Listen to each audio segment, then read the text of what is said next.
Assalamualaikum warahmatullahi wabarakatuh. Di sini kita dari kelompok 1 akan menerangkan tentang proses perencanaan pendidikan Islam.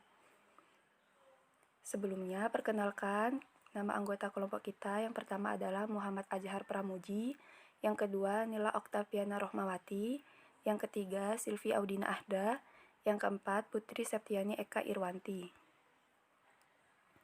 Langsung saja pada pembahasan pertama, yaitu pengertian perencanaan.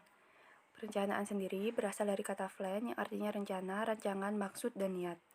Perencanaan dalam organisasi dan kebijakan publik adalah proses menciptakan dan memelihara rencana, serta proses psikologis berpikir tentang kegiatan yang dibutuhkan untuk membuat suatu tujuan yang dikehendaki pada skala tertentu. Perencanaan pendidikan adalah suatu proses yang penting sebelum melakukan sesuatu dan menjadi penentu sekaligus memberi arah terhadap pencapaian tujuan pendidikan dengan menyeleksi dan menghubungkan pengetahuan, fakta-fakta imajinasi, dan asumsi-asumsi tentang perkembangan pendidikan masa depan. Selanjutnya adalah 4 tahap perencanaan dasar. Yang pertama adalah menetapkan tujuan. Perencanaan dimulai dengan keputusan-keputusan tentang keinginan dan kebutuhan organisasi atau kelompok kerja. Tanpa rumusan target atau tujuan yang jelas, organisasi akan menggunakan sumber daya secara tidak efektif. Jadi, menetapkan tujuan itu dirasa sangat penting. Yang kedua adalah merumuskan keadaan saat ini. Nah, pemahaman akan posisi atau keadaan suatu organisasi sekarang ini pada tujuan yang hendak dicapai atau sumber daya yang tersedia untuk pencapaian tujuan merupakan hal yang sangat penting karena tujuan rencana menyangkut waktu yang akan datang. Jadi, kita berpikir tuh juga untuk waktu yang akan datang, bukan hanya sekarang saja. Hanya setelah organisasi saat ini dianalisa, rencana dapat dirumuskan untuk menggambarkan rencana kegiatan lebih lanjut. Tahap kedua ini memerlukan informasi terutama keuangan dan data statistik yang didapat melalui komunikasi dalam organisasi. Yang ketiga adalah mengidentifikasi segala hambatan. Jadi, segala kekuatan dan kelemahan serta kemudahan atau hambatan perlu diidentifikasi untuk mengukur kemampuan organisasi dalam mencapai tujuan.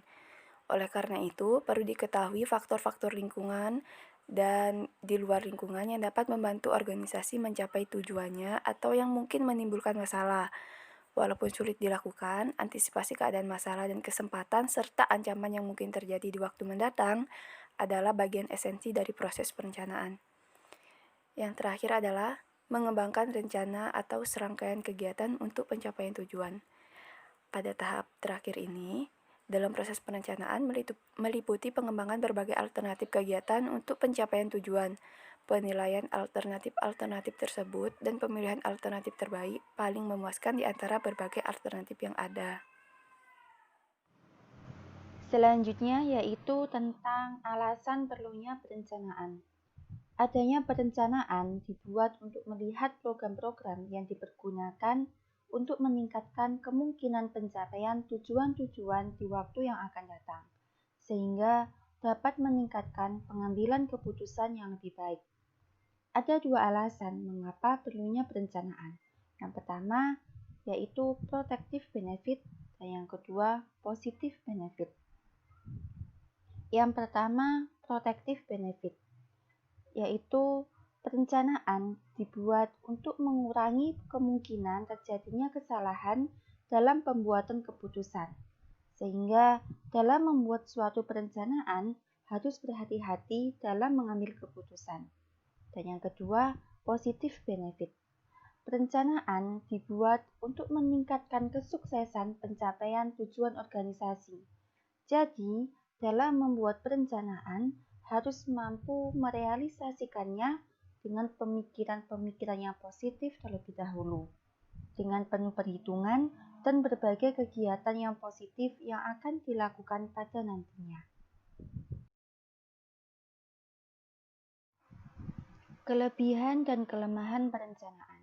Kelebihan perencanaan diantaranya yaitu hasil perencanaan menjadi pedoman dan acuan dasar dalam melaksanakan kegiatan.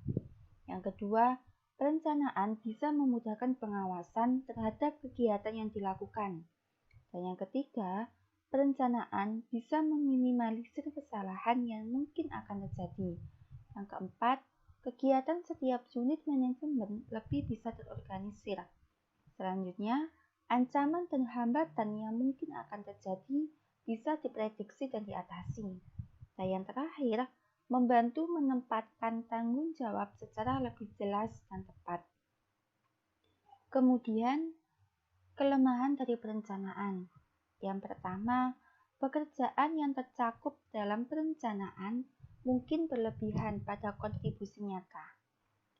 Maksudnya adalah, dalam perencanaan sudah pasti menetapkan pekerjaan yang dilakukan, tapi dalam kenyataannya mungkin berlebihan karena banyak pekerjaan yang tidak dikerjakan meskipun sudah ada perencanaan atau sudah direncanakan sebelumnya. Yang kedua, ada kalanya perencanaan yang sudah dibuat cenderung menunda pekerjaan. Kegiatan yang akan dilaksanakan harus mengikuti perencanaan yang telah ditetapkan.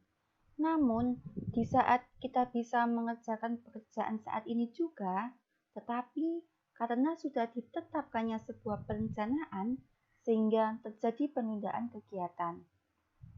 Yang ketiga, perencanaan mungkin terlalu membatasi manajemen untuk berinisiatif dan berinovasi. Dengan perencanaan, kemampuan seorang manajer untuk berinisiatif dan berinovatif akan terbatasi karena harus mengikuti rencana yang sudah dibuat sebelumnya. Kemudian yaitu hubungan perencanaan dengan fungsi lainnya. Yang pertama, hubungan perencanaan dengan pengorganisasian. Perencanaan menunjukkan cara dan perkiraan bagaimana mengorganisasikan sumber daya organisasi untuk mencapai hasil yang maksimal, serta dapat membuat perencanaan terkait dengan pembagian tugas para anggota yang disesuaikan dengan keahlian masing-masing. Dan yang kedua, hubungan perencanaan dengan pelaksanaan. Fungsi pelaksanaan harus disesuaikan atau sejalan dengan perencanaan yang sudah disusun, sehingga harus dipastikan bahwa apa yang sudah direncanakan dapat berjalan sesuai dengan rencana sebelumnya, dan dalam pelaksanaannya dilakukan semaksimal mungkin. Adanya sebuah perencanaan juga digunakan untuk menjalankan tugas-tugas, peran, maupun fungsi untuk mencapai visi, misi, dan program kerja dari organisasi yang telah ditetapkan. Yang ketiga, hubungan perencanaan dengan pengawasan. Pengawasan bertindak sebagai kriteria penilaian dalam pelaksanaan kerja para pegawai terhadap perencanaan yang telah ditentukan.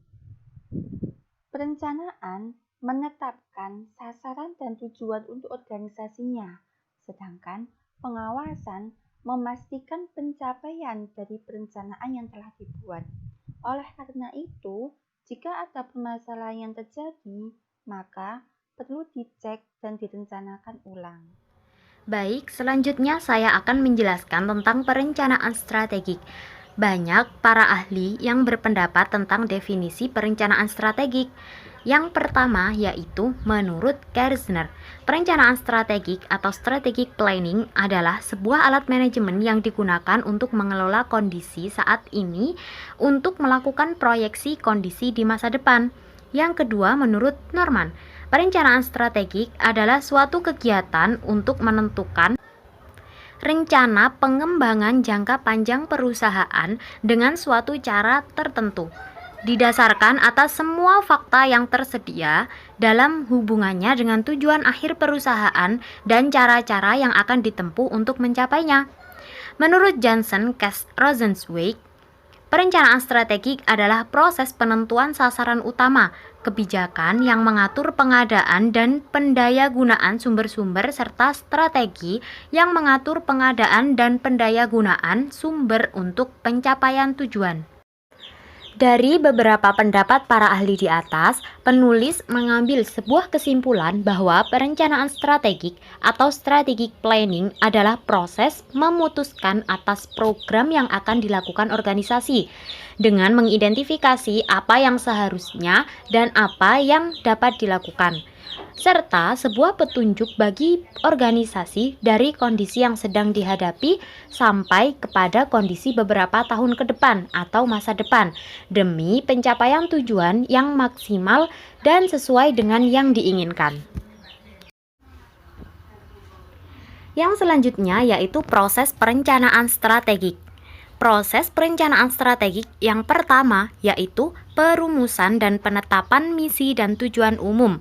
Jadi, yang pertama, sebuah organisasi itu harus merumuskan dan menetapkan misi dan tujuan umum dalam organisasi tersebut. Yang kedua, yaitu profil perusahaan, identifikasi tujuan dan strategi sekarang. Jadi, setelah kita menetapkan misi dan tujuan umum, dalam organisasi juga harus mengidentifikasi tujuan dan strategi yang dipakai sekarang. Lalu yang ketiga yaitu analisa lingkungan eksternal, mikro dan makro. Lalu organisasi itu juga harus menganalisis lingkungan eksternal yang ada pada organisasi tersebut. Yang keempat yaitu identifikasi kesempatan dan ancaman strategis, yaitu organisasi juga harus mengidentifikasi kesempatan dalam strategi tersebut serta ancaman apa yang ada dalam strategi tersebut. Yang kelima yaitu pembuatan keputusan strategik, yaitu mengembangkan alternatif-alternatif, mengevaluasi alternatif-alternatif, dan memilih alternatif-alternatif. Jadi, setelah organisasi tersebut mengidentifikasi kesempatan serta ancaman strategis, lalu organisasi tersebut juga harus menentukan keputusan tentang pengembangan alternatifnya, mengevaluasi alternatif, serta memilih alternatif yang ada dalam keputusan strategik. Yang keenam yaitu pengembangan strategi perusahaan. Setelah organisasi menentukan atau membuat keputusan strategik, lalu sebuah organisasi tersebut juga harus mengembangkan strategi perusahaan dari strategi yang sebelumnya ke strategi yang akan digunakan di masa datang. Lalu yang ketujuh yaitu implementasi strategi. Setelah membuat pengembangan strategi perusahaan, organisasi juga harus mengimplementasi strategi, yaitu menerapkan strategi yang telah dikembangkan tadi. Yang terakhir yaitu yang kedelapan adalah peninjauan kembali dan evaluasi. Jadi setelah kita mengimplementasi strategi, lalu harus ditinjau kembali dan dievaluasi dari strategi yang telah diimplementasi. Yang selanjutnya yaitu kelebihan dan kelemahan perencanaan strategik. Yang pertama yaitu kelebihan. Kelebihan yang pertama adalah memberikan pedoman yang konsisten bagi kegiatan-kegiatan organisasi. Jadi, dengan adanya perencanaan strategik dapat memberikan pedoman yang konsisten bagi organisasi. Yang kedua yaitu membantu para manajer dalam membuat keputusan. Yang ketiga yaitu meminimumkan kemungkinan kesalahan. Jadi, jika perencanaan strategik diterapkan dalam sebuah organisasi, maka dapat membantu manajer dalam membuat keputusan dan meminimalisir kemungkinan kesalahan. Yang selanjutnya yaitu kelemahan. Kelemahan yang pertama adalah memerlukan investasi dalam waktu, uang, dan orang yang cukup besar. Yang kedua, penetapan dan pemeliharaan suatu sistem formal melibatkan banyak biaya. Dan yang terakhir yaitu kadang-kadang cenderung membatasi organisasi hanya terhadap pilihan yang paling rasional dan bebas resiko. Yang selanjutnya yaitu hambatan-hambatan dalam perencanaan efektif. Hambatan-hambatan dalam perencanaan efektif yang pertama adalah kurang pengetahuan tentang organisasi. Jika dalam sebuah organisasi kurang pengetahuan tentang organisasi, maka perencanaan tidak akan berjalan secara efektif. Yang kedua, kurang pengetahuan tentang lingkungan, yaitu kurang pengetahuan tentang lingkungan sekitar organisasi. Jika begitu, maka perencanaan tidak akan menjadi efektif. Yang ketiga, ketidakmampuan melakukan peramalan secara efektif, yaitu tidak mampu melakukan peramalan dalam perencanaan yang efektif. Yang keempat, yaitu kesulitan perencanaan operasi-operasi yang tidak berulang. Yang terakhir, yaitu memerlukan banyak biaya untuk penggunaan sumber daya keuangan, fisik, dan manusia. Dari hambatan-hambatan perencanaan efektif tersebut, kita dapat mengatasinya dengan dua cara. Yang pertama yaitu penciptaan sistem organisasi yang memudahkan penetapan tujuan dan perencanaan. Jadi, kita harus menciptakan sistem organisasi yang mudah dalam menetapkan tujuan dan perencanaan. Yang kedua yaitu memberikan berbagai bentuk bantuan secara individual. Jika kita mampu untuk membantu organisasi, mengapa tidak? Yang selanjutnya yaitu kriteria penilaian efektivitas rencana. Nah, tadi sudah ada hambatan-hambatan dalam perencanaan efektif serta cara untuk mengatasi hambatan-hambatan tersebut. Nah, sekarang ada kriteria penilaian efektivitas rencana. Yang pertama yaitu kegunaan. Jadi, perencanaan dinilai efektif apabila kegunaan atau manfaatnya sangat baik atau memberi efek yang besar dalam organisasi. Yang kedua yaitu ketepatan dan objektivitas, yaitu sebuah rencana dinilai efektif apabila tepat dan objektif sesuai dengan keadaan yang ada. Yang ketiga yaitu ruang lingkup. Jadi, perencanaan dinilai efektif apabila ruang lingkup yang digunakan tepat. Yang keempat yaitu efektivitas biaya. Perencanaan dinilai efektif apabila biaya yang digunakan ekonomis atau sesuai dengan kemampuan organisasi tersebut. Yang kelima yaitu akuntabilitas. Jadi, perencanaan dinilai efektif apabila laporan pertanggungjawaban yang diberikan sesuai dengan apa yang dilaksanakan dalam organisasi tersebut. Yang terakhir yaitu ketepatan waktu. Perencanaan dinilai efektif apabila tepat dengan waktu yang sudah diperkirakan.